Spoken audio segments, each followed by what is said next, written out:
Bem-vindos! Hoje a gente vai mergulhar fundo numa história sobre retorno e estranhamento. Imagina só a cena. Um grupo de pessoas é arrancado da sociedade, some por anos num lugar fora do tempo e, de repente, volta. Só que a cidade não ficou parada esperando. Exato. Ela seguiu em frente, mudou. E agora eles são, sei lá, fantasmas na própria casa. A fonte que a gente tem é a transcrição de uma sessão de RPG de mesa, uma narrativa colaborativa que explora justamente isso. Nossa missão aqui é desvendar como esses personagens navegam por um mundo que virou alienígena para eles, as verdades dolorosas que eles são forçados a encarar e como, no meio desse caos todo, eles talvez achem um novo propósito. Então, bora analisar isso com calma? E o que eu acho fascinante logo de cara é que essa história usa o fantástico para falar de algo muito real. Não é só sobre o choque de ver carros diferentes, roupas diferentes. Não mesmo. É sobre a desconexão com a própria identidade. E a narrativa é muito inteligente em como ela mostra isso. A tecnologia e, até a cultura pop, que parecem detalhes bobos, são, na verdade, os primeiros sinais de um terremoto existencial muito maior para esses personagens. Exatamente. E o terremoto começa de um jeito que parece até piada. A primeira cena que a gente analisa se passa na biblioteca de Little Brook. Os personagens recém-chegados estão tentando entender o que aconteceu. E a primeira barreira não é nenhuma criatura mágica, né? Não, é um computador de mesa do início dos anos 2000. Um deles, o Silas, que é um cara grande e forte, ele pega um teclado, olha aquilo e descreve como uma máquina de escrever muito fina. E ele pergunta, com toda a seriedade, onde é que ele insere os cartões perfurados? Sim, é genial. Imagens como a Nova e o Nate, aqueles monitores antigos, de tubo, os CRT. Aquilo parece coisa de filme de ficção científica. Totalmente. Eles descobrem o Windows XP, jogos que pra gente são relíquias, tipo Encarta, King's Quest VII, e quando alguém tenta explicar o que é a internet... Aí a coisa vira magia pura. A ideia de que você pode acessar informação de qualquer lugar, de qualquer computador, o Silas fica convencido de que é feitiçaria, não tem outra explicação. E o legal dessa interação é que ela estabelece na hora o abismo de tempo, né? Não são só alguns anos. É uma era inteira de tecnologia que eles perderam. Funciona como um amortecedor cômico, eu acho. A gente ri da ingenuidade deles antes da história vir com o drama de verdade. É isso. Cria uma empatia antes de revelar o trauma. E já levanta a questão principal. Se as ferramentas mais básicas do dia a dia são alienígenas para eles, como é que eles vão entender as mudanças sociais, pessoais, que aconteceram com as pessoas que eles amavam? A tecnologia é só a ponta do iceberg. Exato. O verdadeiro choque vem depois. E esse choque cultural tem um momento específico que me pegou muito. Um dos personagens, mexendo ali nos computadores, descobre que a série de livros Harry Potter... Essa parte é ótima. Ela não só continuou, como já acabou. São 7 livros, a história tá completa, fechada. E a reação dele é de um silêncio, assim, atordoado. Porque não é sobre o livro, né? É sobre o tempo. Para alguém que sumiu nos anos 90, Harry Potter era um evento cultural acontecendo. Descobrir que terminou é como receber a notícia de que uma parte da sua cultura morreu e você nem ficou sabendo. Nossa, é isso.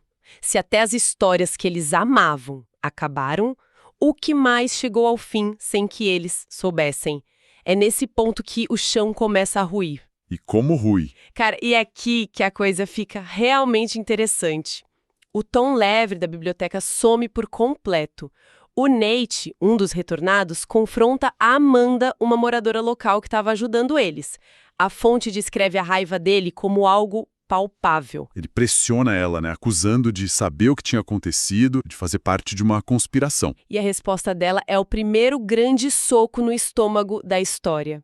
Ela admite, com a voz embargada, que, sim, as pessoas sabiam. Ela revela que houve uma votação na comunidade. Uma votação? Isso. A cidade de Little Brook estava sendo ameaçada por uma força chamada a Cerca, tipo um portal para o mundo das fadas que estava se abrindo, e a maioria da cidade votou por uma ação drástica para se proteger.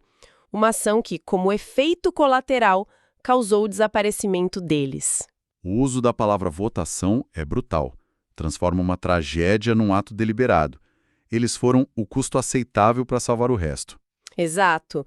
O Nate explode. Ele não consegue processar que a segurança da cidade foi comprada com a vida deles. Isso cria uma divisão no grupo na hora. Foi traição ou foi um sacrifício necessário? É um dilema moral clássico. A comunidade de Little Brook estava em perigo e tomou uma decisão impossível. A narrativa é inteligente em não dar uma resposta fácil. Não tem vilões claros, só gente assustada fazendo escolhas terríveis. E a consequência mais cruel é que os personagens, as vítimas, agora têm que viver entre as pessoas que concordaram em sacrificá-los. Exatamente. Não há para onde fugir dessa verdade.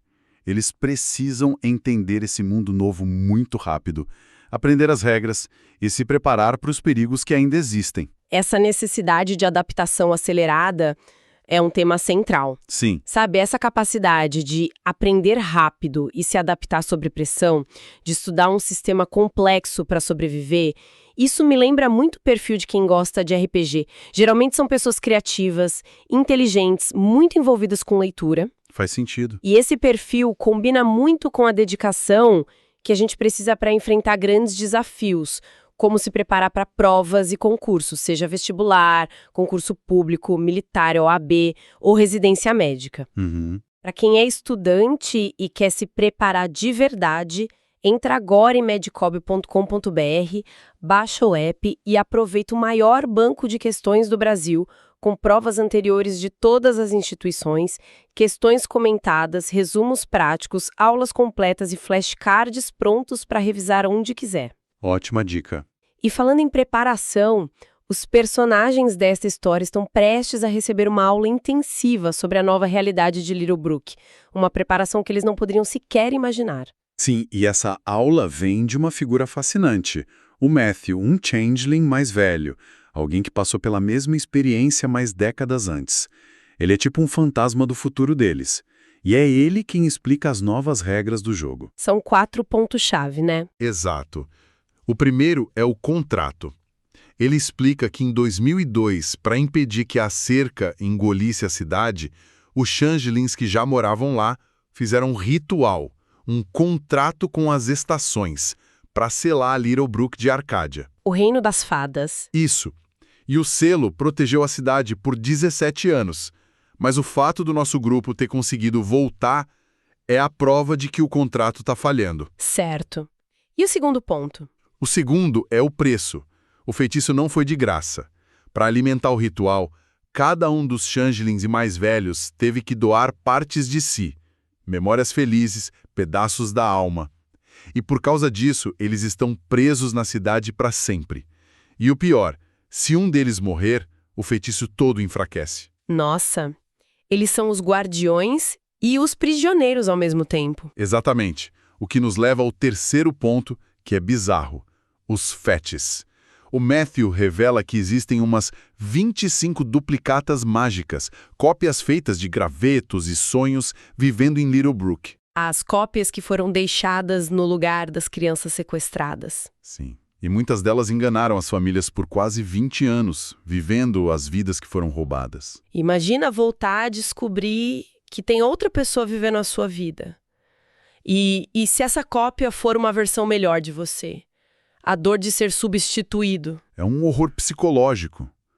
Levanta a questão se os pais realmente não perceberam ou se, em algum nível, preferiram a cópia. Pesado. E o quarto e último ponto. Novas identidades. O Matthew começa a catalogar os recém-chegados. Não pelos nomes, mas pelas funções que eles tinham em Arcádia. O Silas, o forte, é um ogre. O Jonas, que era ágil, um darkling, um espião. O Nate, que foi uma estátua viva, um Fairest, decoração. É uma forma pragmática, mas desumanizante. Ele está redefinindo eles pelo trauma. Exato. A sobrevivência deles agora depende de aceitar essas identidades. E no meio disso tudo, a história joga 2 revelações pessoais devastadoras. Sim. A primeira é para o Jonas. Ele descobre que o Fett dele, a cópia, não só viveu a vida dele, como se casou com a Alison, a paixão de infância dele. E a reviravolta cruel. É que agora a duplicata e a Alison estão se divorciando. A expressão dele, segundo a fonte, é de um vazio absoluto. Ele voltou para encontrar os destroços de um relacionamento que nem foi ele quem viveu. É a anulação completa de uma vida. É um trauma imenso. E a outra bomba cai no colo do Silas. O Matthew informa, quase como se não fosse nada, que ele tem filhos na cidade. O que é impossível. Silas foi levado com 12 anos e supostamente os Fetts não podem ter filhos. Então, como fica esse mistério no ar? E fica claro que voltar para casa não foi o fim da jornada, foi só o começo de um pesadelo bem mais complicado. Com certeza. Explorar essas narrativas complexas e cheias de camadas é o que a gente adora fazer aqui. Se o pessoal que nos ouve curte essa análise detalhada e quer continuar descobrindo histórias fascinantes com a gente, não se esquece de deixar uma curtida e se inscrever no canal. Ajuda muito a gente a continuar trazendo esse conteúdo. E a partir desse ponto, o foco do grupo muda. A sobrevivência não é mais sobre escapar de Arcádia, mas sobre navegar nesse campo minado que é a antiga casa deles. O que nos leva ao clímax dessa parte da história. A nova missão. O grupo é levado para conhecer a líder da comunidade secreta, a diretora da escola, Madeline Price. Ela é descrita como diplomática, mas com um olhar de aço, e ela vai direto ao ponto. O problema imediato. Um dragão seguiu os personagens de Arcádia até Littlebrook. E o mais legal é a descrição desse dragão. Não é uma criatura de contos de fadas, né? De jeito nenhum. O Nate, que viu ele em Arcádia, explica que lá a criatura se parecia com uma bicicleta. Na realidade, um tipo de criatura goblin, confusa, assustada, totalmente fora de lugar. Mas mesmo não sendo super poderoso, a presença dele aqui é um perigo imenso para o equilíbrio da cidade, né? Para o contrato que já está falhando. Exatamente. E a diretora Price, de forma bem pragmática, dá a missão para o grupo. Caçem e neutralizem a criatura. Em troca, ela oferece abrigo, dinheiro, ajuda para eles se reintegrarem. E o fascinante é ver como eles aceitam essa nova realidade na hora e já começam a bolar um plano usando as habilidades que eles ganharam no cativeiro. É aí que a dinâmica do grupo se define. A Atard, que tem poderes elementais, sugere atrair a criatura para o rio, para poder congelá-la. É uma aplicação direta das habilidades de sobrevivência dela. O Nate, que passou anos sendo uma decoração, se oferece para criar uma distração gigante e barulhenta, usando o que ele sabe sobre essas criaturas para tirar a atenção da cidade. Ele transforma a passividade dele numa arma. Enquanto isso, o Jonas, o Darkling, o mais analítico, toma uma decisão diferente. Ele decide que vai ajudar o Matthew a investigar a falha no feitiço. Ele entende que caçar o monstro é tratar o sintoma, não a doença. E eles concordam em se dividir. É um plano tático, discreto, eles já estão pensando como um time de operações especiais. Essa decisão já mostra uma maturidade que foi forçada neles. Eles não estão mais só reagindo com raiva ou confusão. Estão começando a agir com um propósito, usando as cicatrizes que Arcádia deixou para, ironicamente, proteger a mesma casa que os descartou. Fazendo um balanço, então, a história explora esse deslocamento de uma forma muito profunda. Não é só sobre estar fora do seu tempo, mas fora da sua própria identidade. Eles não podem simplesmente retomar as vidas de onde pararam. Porque essas vidas não existem mais, foram vividas por outros ou simplesmente se desfizeram. E eles são confrontados com as consequências de uma decisão que foi tomada por eles, sem eles. E agora recebem a responsabilidade de proteger a mesma comunidade que os sacrificou. É um ciclo de sacrifício que agora cai nos ombros deles. Foram de vítimas a protetores em questão de horas. Um fardo e tanto. E o pensamento que fica, a questão que essa história deixa para a gente refletir, é sobre a natureza da identidade. O que de fato define uma pessoa? São as suas memórias? Seus relacionamentos? Quando uma cópia mágica vive a sua vida, se casa com seu amor e seus próprios pais aceitam, quem é o você real? E mais importante, é possível recuperar as partes de si que foram roubadas? Ou a única opção é aceitar os cacos e construir algo inteiramente novo a partir dos fragmentos que